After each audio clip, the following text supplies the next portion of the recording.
என்று நாம் சிந்திக்க எடுத்துக்கொண்ட பொருள் கருமைய தூய்மை. கருமையம் என்பது ஆங்கிலத்தில் ஜெனட்டிக் சென்டர் என்று சொல்வார்கள். இது தத்துவத்திலையும் சரி விஞ்ஞானத்திலையும் சரி ஒரு பெரிய மதிப்புடைய பொருளாகும் கருமையம். கருமையத்தை உணராத அறிவை உணர்வதோ அல்லது முடியாது. ஏனெனில் முதல்ல கருமையம் என்ற என்ன என்று தெரிந்து கொண்டோமானால் அப்பொழுதுதான் அவனுடைய பெருமை விளங்கும்.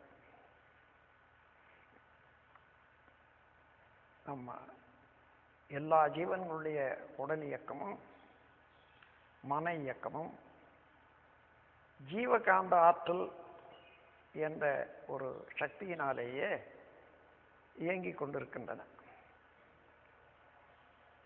ஒரு ஜீவன் இயங்குவது என்று சொன்னால் அதற்கு 8 வித பரிமாணங்கள் இருக்க வேண்டும். உடல், உயிர், ஜீவகாந்தம், கருமையம், மூளை, உள்ளம், மனம், புலன்கள் 8ம் இணைந்த இயக்கம்தான் ஜீவன். கடல், நிலம், ஆகாயம் 3லும் வாழ் உயிர்களுக்கு கணக்கெடுத்து 8ல் 1 இயங்கவில்லை என்றால் விடல் வேண்டும். சிவன் அந்த பெயரை அதற்கு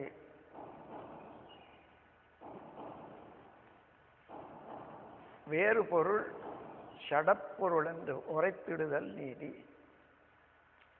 அப்போ ஒரு சிவன் என்பது இயங்குகிறது என்றால் 8 உறுப்புகள் தொடர் இயக்கம் வேண்டும். அதைத்தான் இப்பொழுது உடல், உள்ளம், சிவகாந்தம், கருமையம், மூளை, உள்ளம், மனம், புலன்கள் என்று சொன்னேன். இதில் முக்கியமானது கருமையமும் மூளையும். நாம் என்ன செயல் செய்தாலும் எண்ணம் சொல் செயலால அது அலை வடிவத்தில் கருமையம் வாங்கி இறுக்கி சுருக்கி இருப்பு வைத்துக் கொள்ளும். மீண்டும் மனச்சுழல் அலை எந்த நிலையில நாம் அந்த காரியத்தை செய்தோமோ அதே மனச்சுழல் வரும்போது அந்த பதிவை மூளை எடுத்து விரித்து காட்டும். அதாவது சுருக்கி வைக்கிறது ஒரு செயல், விரித்து காட்டுவது ஒரு செயல். 2 செயல்கள் நம்ம உடல்ல மனம் என்ற நிலையில நிகழ்ந்து கொண்டிருக்கின்றது என்பது நீங்க கவனிச்சுக்கணும். அது எப்படி நிகழ்கிறது என்று சொன்னா அந்த கருமையத்தில்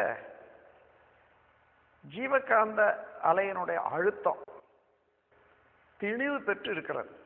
அதுதான் கருமையம் என்பது. உடல்ல உயிர் சக்தி என்று ஒன்று ஓடிக்கொண்டிருக்கிறது அல்லவா? அதாவது நுண்ணிய விண்துகள்கள் தனித்தனியாக இயங்கிக் கொண்டிருக்கக்கூடிய நுண்ணிய விண்துகளுக்கு ஆகாசம் என்று பெயர். அவை நூற்றுக்கணக்கில் ஆயிரக்கணக்கில் நம்ம உடல்ல ஓடி சுழன்று கொண்டே இருக்கின்றன. அப்போ ஒவ்வொரு பார்ட்டிகளும் ஒவ்வொரு விண்துகளும் தன்னைத்தானே விரைவாக சுற்றி கொண்டிருக்கும் போது அதை சூழ்ந்தழுத்தி கொண்டிருக்கக்கூடிய இறைநிலையானது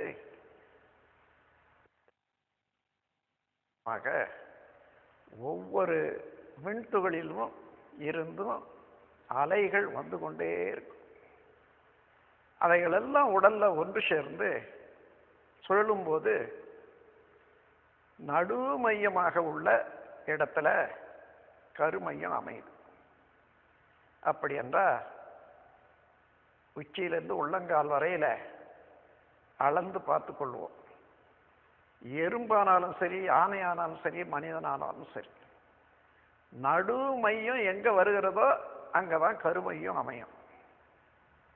அங்கதான் இன்டென்சிட்டி ஆஃப் பயோமேக்னட்டிசம் என்றது அங்கதான் அமையும். அதனால பயோமேக்னட்டிசம் என்பது என்ன என்பது அறிய வேண்டுமானால், இறைநிலை என்பது எங்கும் விரிந்து நிறைந்து ஒரு பேராற்றல். அந்த பேராற்றல் தன்னைத்தானே இறுக்கிக் கொண்டு self compressive surrounding pressure force என்று ஆங்கிலத்தில் சொல்லுவோம். தன்னிருக்க சூழ்ந்தழுத்தும் பேராற்றல்.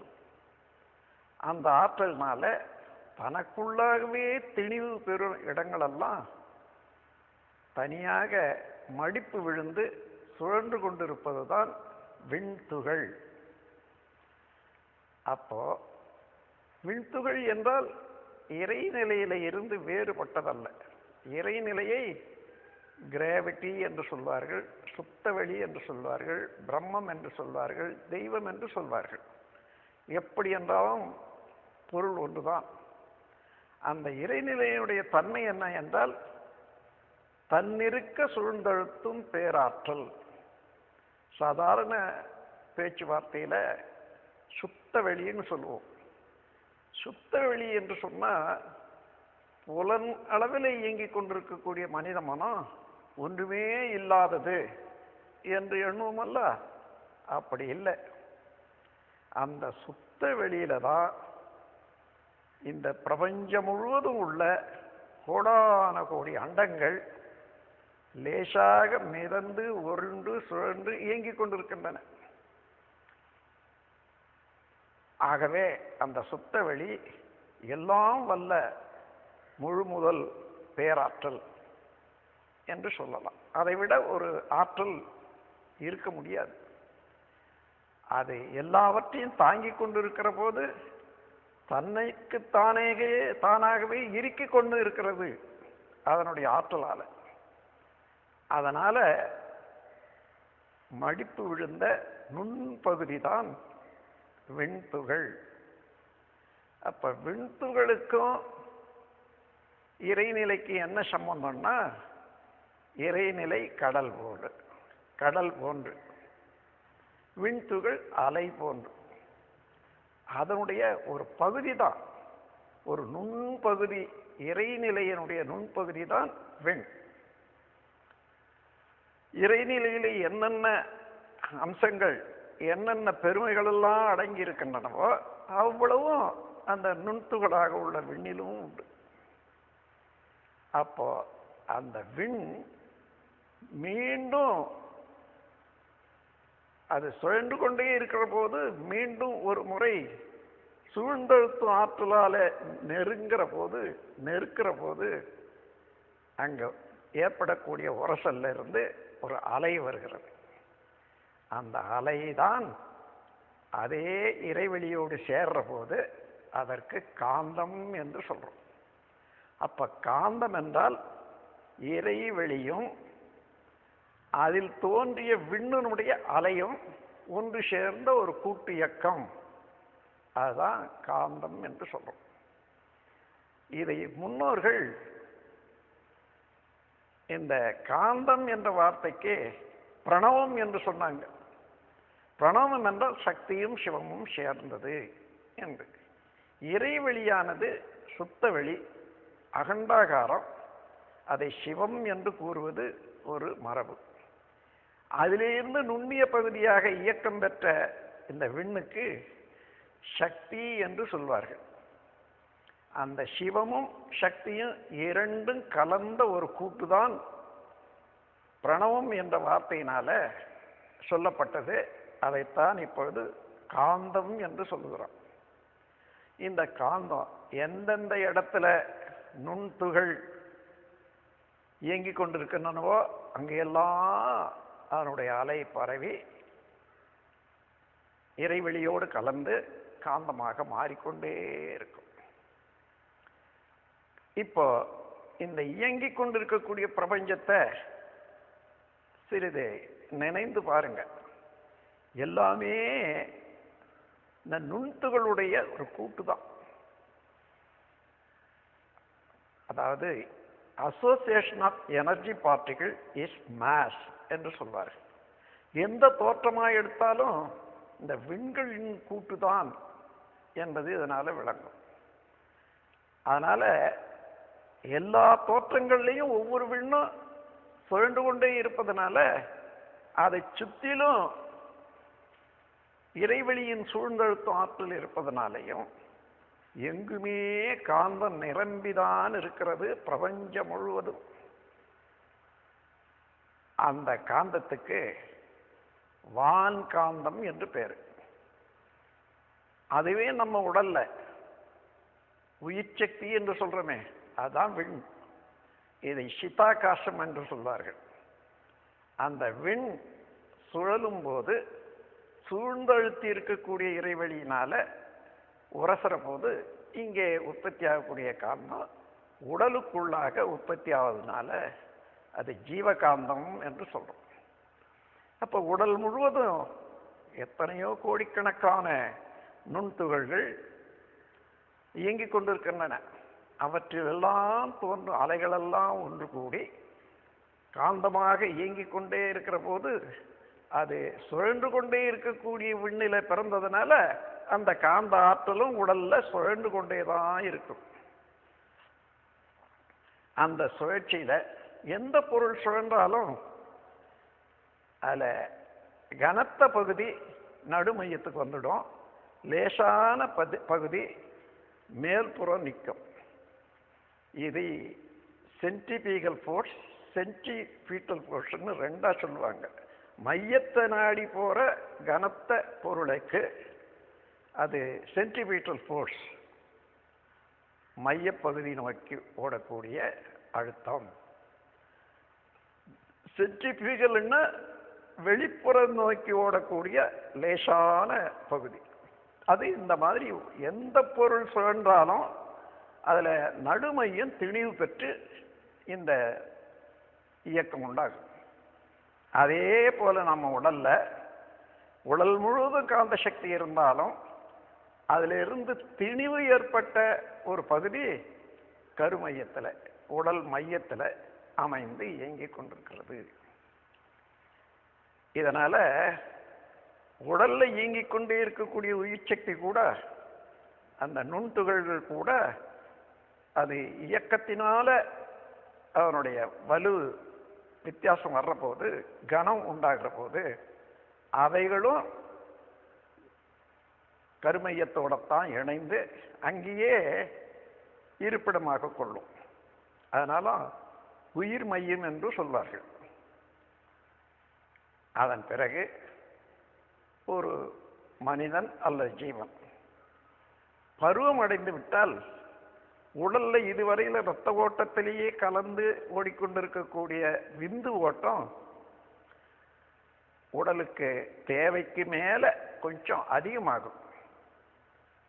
அந்த அதிகமான வித்து இருப்பு வைக்கணுமே, அது இறையாற்றலானது சிறுக சிறுக கொண்டு வந்து அதே கருமையத்தில் சேர்த்துடும். அப்ப கருமையம் என்ற மூலாதாரத்துல மைய புள்ளியில காந்தத்தினுடைய திணிவு நிலை ஒன்று, உயிர் சக்தி திணிவு பெற்ற துகள்கள் 2, விந்து மிச்சமான உடல்ல மிகுதியாகிய விந்து அல்லது நாதம், இவைகள் எல்லாம் இந்த 3 சேர்ந்து ஒரு கூட்டாக இருக்கக்கூடிய ஒரு இருப்பு நிலையம்தான் கருமையம் என்று சொல்றோம். இப்ப நாம ஏதோ ஒன்றை பார்க்கிறோம், உடனடியாக அதுக்கு வெளிச்சம் தேவைப்படுது. கண்கள் மூலமாக எப்பொழுதும் வெளிச்சம் உற்பத்தி ஆகிட்டு தான் இருக்கும் ஜீவகாந்த சக்தியினுடைய தன்மாற்றத்தினால. ஆனா நாம் எந்த பொருளை பார்க்கிறோமோ அங்கே எந்த வெளிச்சம் இருக்குதோ, எந்த அளவு வெளிச்சம் இருக்குதோ அதே அளவுக்கு நம்முடைய ஜீவகாந்த சக்தி வெளிச்சமாக மாறும். அது கண் மூலமாக வெளியேறும். அப்படி வெளியேறக்கூடிய ஒரு வெளிச்சம் எந்த பொருள் மீது படுகிறதோ அது வரையில தடை, அந்தாண்ட போகாது அந்த வெளிச்சம். அது திரும்பி வரும்போது நம் கண்ணிலேயே திரும்பி தெரியும். ரிஃப்ளெக்ஷன் என்று சொல்வார்கள், பிரதிபலிப்பு. இப்போ ஒரு பசுவை பார்க்குறோம், அதனுடைய பிரதிபலிப்பு கண்ணில் தெரியும். இன்னொருத்தர் பார்த்தா நல்லா தெரியும். அதுக்கு எவ்வளோ இருக்கும்? பசு ஒரு 6 அடி நீளம், 4 அடி உயரம் இருக்கிறதுன்னு வச்சுங்க. கல்ல அதனுடைய பிரதிபலிப்பு எவ்வளோ இருக்கும்? கொசு மாதிரி தான் இருக்கும். அவ்வளோ தூரம் சுருங்கி இருக்கிறது இந்த இறைவழியினால. இன்னும் எந்த பொருளை நீங்க பார்த்தாலும் புலன்கள் மூலமாக, அந்த புலன் கருவியில எந்த பிரதிபலிப்பு வந்ததோ அதை நேராக மூளை செல்கள் வாங்கி கொள்ளும். ரொம்ப நுண்ணிய காந்த இயக்கம் உடையது மூளை செல்கள். வாங்கி இன்னும் அதை சுருக்கிடும், புள்ளி வடிவமாக்கி அதை ஈர்த்து ஜீவகாந்த ஆற்றல், அதாவது கருமையம் அங்கே இருப்பாகி சுருக்கி தன் அகத்தை தன்னுடைய தன்மையாகவே மாற்றிக்கொள்ளும். இதுதான் கருமையம். ஒவ்வொரு நாளும் இவ்வாறு நாம் அனுபவிக்கக்கூடிய அனுபவங்கள், செய்யக்கூடிய செயல்கள், எண்ணக்கூடிய எண்ணங்கள், இவை எல்லாமே அலை வடிவத்தில் சுருங்கி இறுக்கி குறுக்கி இந்த கருமையத்தில் இருப்பாகிவிடும். மனச்சுழல் அலை அப்போ எப்படி இருந்ததோ அது தானா வரும்போது அதை மூளையினுடைய செல்கள் அதை எடுத்து காட்டி பெருக்கி காட்டும். அப்போதான் அது எண்ணங்கள் சொல்லும். இவ்வாறு நம்ம கருமையத்தில் என்ன எவ்வளோ காலத்தில் என்னென்ன அனுபவங்கள் எல்லாம் பதிந்திருக்கின்றனவோ அவ்வப்போது ஏற்படக்கூடிய மனச்சூழல் அலைக்கு ஏற்ப தானாகவே வெளிவந்து கொண்டே இருக்கின்றன அல்லவா? இதைத்தான் எண்ணங்கள்னு சொல்றோம். அதன் பிறகு இதுவே உடல் செல்கள் மூலமாக அது சிறப்படைகிற போது செயல் ஆர்வமாக எந்த செயல் மூலமாக அந்த பதிவு ஏற்பட்டுதோ அந்த செயலை செய்ய நம்ம உடல் இயக்கத்துக்கு, உடல் உறுப்புகளுக்கு தூண்டுதலாக நம்முடைய ஜீவகாந்த சக்திக்கு ஆற்றல் பெருகும். அப்படி எந்த அனுபவமும் தனக்குள்ளாக வாங்கி இறுக்கி சுருக்கி வைத்திருந்து மீண்டும் காலம் வரும்போது அதை எடுத்து காட்டி கொண்டு இருக்கக்கூடிய ஒரு தெய்வீக நீதிமன்றம் தான் கருமையம். அந்த கருமையத்தில் இறையாற்றல் ஒன்று, அதனுடைய அலை என்றது மனித மனம். அந்த மனித மனம் ஒன்று, இறையாற்றல் ஒன்று, இரண்டுமே அங்கே இருப்பதனால எந்த செயல் செய்தாலும் அந்த இறையாற்றலுக்கு தெரியாத தப்பி செய்யவே முடியாது. எல்லா ஆற்றல்களையும், எல்லா செயல்களையும், எல்லா எண்ணங்களையும் அது வாங்கி இருப்பு வச்சிடும். வேண்டிய போது எடுத்தும் காட்டும். இது பிறப்பில் இருந்து மனிதன் ஆயுள் முழுவதும் இம்மாதிரியான இயக்கம் நடைபெற்று கொண்டே இருக்கும். அது ஏற்பட்ட பதிவுகள் எல்லாம் கருமையத்தில் இருக்கும். அந்த காலத்தில் ஒரு குழந்தை பிறந்தால் இந்த பிறவி எடுக்கிறதுக்கு முன்னதாக எந்த ஆண் பெண் இருவரிலே இருந்து இந்த பிறவி வந்ததோ அவர்களுடைய கருமையத்தில் அடங்கி இருக்கக்கூடிய எல்லா செயல்களும், நினைவுகளும், பதிவுகளும் நமக்கு பிறக்கும் போதே ஒவ்வொரு குழந்தைக்கும் இருப்பாக, மூலதனமாக வரும். அதை ஹெரிடிட்டரி இம்பிரிண்ட் என்று சொல்வார்கள், மரபு வழி. அதோட நான் வாழும் காலத்தில் செய்யக்கூடியதெல்லாம் சேர்ந்துட்டு வரும்.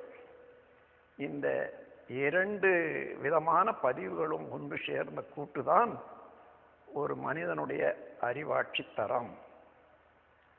இதற்கு மேலும் இல்லை, குறையறதும் இல்லை. இதற்கு ஏற்றவாறு அவ்வப்போது ஏற்படக்கூடிய சந்தர்ப்பங்கள் தேவைக்கு ஏற்றவாறு செயல்கள் உருவாகும் பாருங்க. புதுசு புதுசா என்ன செய்யணும், அதை செய்யணும் என்ற எண்ணமோ செயலோ அவைகளெல்லாம் ஆகாமிய கர்மம் என்று சொல்வார்கள். ஆன்மாவுக்கு இச்சையை ஊட்டி செயலில் ஆழ்த்த வல்ல வினைகள் என்பதுதான் ஆகாமிய கர்மம். இந்த மூன்றையும் அடிப்படையாக அமைந்தது இந்த கருமையம். அது வாழும் காலத்தில் ஒரு குழந்தை உற்பத்தி ஆனால் அந்த குழந்தைக்கு இந்த பெற்றோர்களுடைய கருமையத்தினுடைய எல்லா ஆற்றலும் பதிவுகளும் மூலதன இருப்பாக அந்த கருமையத்தில் அதனுடைய கருமையத்தில் போய் சேர்ந்துடும். அதிலிருந்து அந்த குழந்தை வளர்ற போது என்னென்ன அனுபவங்கள் ஏற்படுதோ அதுவும் சேரும்.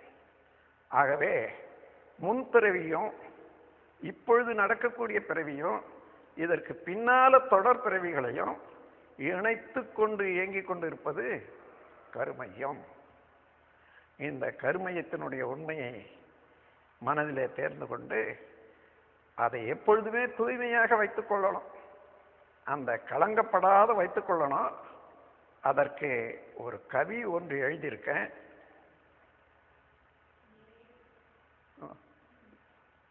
நிறைவு பெறாமல் இருக்கும் ஆசைகளின் கூட்டம், நெஞ்சமனம் பேச்சு இடை பிணக்காகும் பொய்கள், மறைமுகமாய் நேர்முகமாய் பிறர் உளம் வருத்தல், மற்ற உயிர் சுதந்திரமும் வாழ்வின் வளம் பறித்தல், நிறைவழிக்கும் பொறாமை சினம் பகை வஞ்சம் காத்தல், நெறி பிறந்த உணவு உழைப்பு உறக்கம் உடலுறவு, கரைபடுத்தும் எண்ணம் இவை கருமையம் தன்னை களங்கப்படுத்திவிடும் கருத்தோடு சீர் செய்வோம்.